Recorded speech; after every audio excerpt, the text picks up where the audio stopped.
বিগত 100 বছরও এরকম ভয়াবহ বন্যা বাংলাদেশে আর কখনো হয়নি।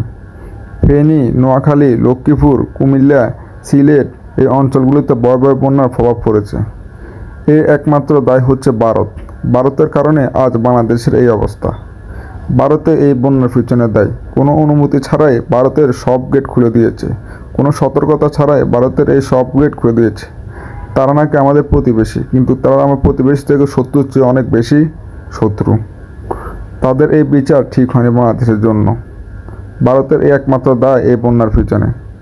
বিগত 100 বছর ধরে অনেক বৃষ্টি হয়েছে, কিন্তু এইরকম বন্যা বাংলাদেশে কখনো দেখা দেয়নি। এর কারণ হচ্ছে ভারত।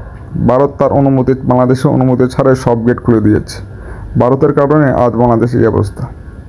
ছাত্র আন্দোলনের মতো সবাই একত্রিত হয়ে ভারতের বিরুদ্ধে আন্দোলন করতে হবে। ভারতের 7 সিস্টার নিয়ে অনেক কথা হচ্ছে। আমরা এই 7 সিস্টার দখল করতে হবে। 7 সিস্টার আমাদের আনতে হবে এবং আমরা 7 সিস্টারকে বিজয় করতে হবে। আমরা বাঙালিরা চাইলে সব কিছু করতে পারি। আমরা বিপদ একসাথে মোকাবেলা করতে পারি। বর্তমান বন্যা পরিস্থিতিতে আমাদের একটা ফাউন্ডেশন আছে, সে হচ্ছে আসুন্না ফাউন্ডেশন। তারা জনগণের অনেক উপকার করছে, তারা জনগণের পাশে দাঁড়িয়েছে। তারপরে আছে সেনাবাহিনী। সেনাবাহিনী আমাদের বাংলাদেশের এক অমূল্য রত্ন।